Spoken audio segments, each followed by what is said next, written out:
Well, Hessel and Hull and the East Riding are severely at risk from flood from tidal surge events, which are rare but cause a great deal of damage. So obviously the council is very keen that we protect the people of the county, and so we look to get some funding to be able to place projects in place to prevent flooding in areas that were at risk.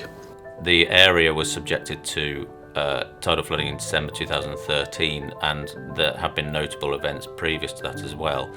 It's become obvious that tidal flooding is going to become more of an issue as climate change takes hold and sea levels rise, and there are a significant number of properties at risk of that unless we did something about it. So Hessel Foreshore Tidal Event Scheme has been developed in order to address that problem and alleviate flooding to circa 4,500 properties. The flood risk strategy team at East Riding of Yorkshire Council takes a strategic overview of flood and coastal risk management in the East Riding. So on this project in particular, we worked together to bring funding from multiple funding sources, which was one of the main successes of the project. Well, the TAP team have worked with us right the way throughout the scheme, and various schemes in fact, and their work is quite invaluable really, because they help us go for the funding and actually get it. We do hold a number of public exhibitions, public consultations in the development of a project, and this is one of those instances. We held 4 in the run-up to the construction and the development of the design, where we get people's input. Members of the public tend to come to these and spill all about their experiences of flooding in the area. Not only is that great for reassuring us that we're doing the right thing, the intervention that we're designing is addressing the issue that exists, but it also, personally and for the rest of the team, lets us know that we're doing a great thing here.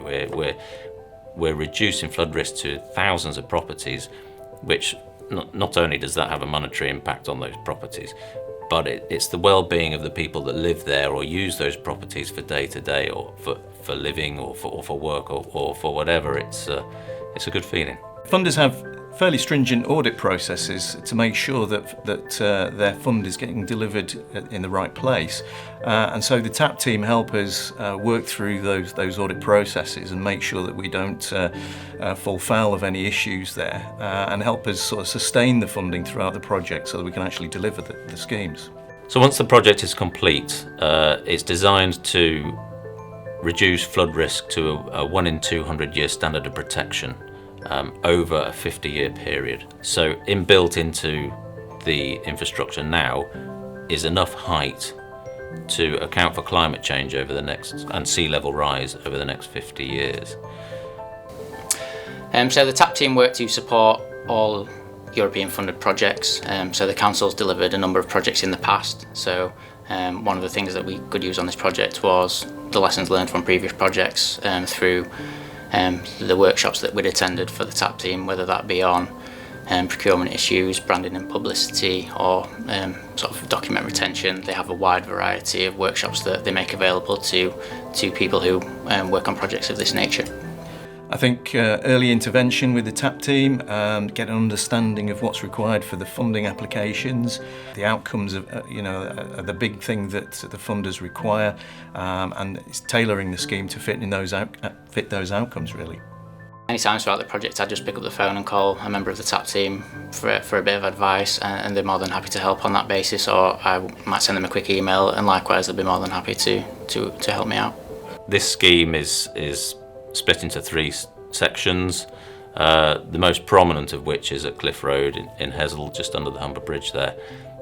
It's an area which is very popular with visitors, walkers, cyclists, bird watchers and the like.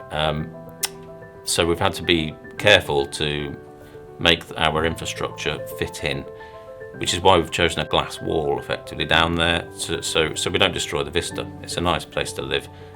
The locals don't want a big concrete monstrosity in front of their front doors, so yeah, we've created something which does what we need it to do and fits in well with the surroundings. It's coming on nicely at the moment, and it's soon to be finished, and yeah, we're pleased with the look. It gives me great pride to be involved with something like this. I mean, it's here for 100 years or so, if not longer, and it will protect an awful lot of people in the area, so they can rest in their beds safely.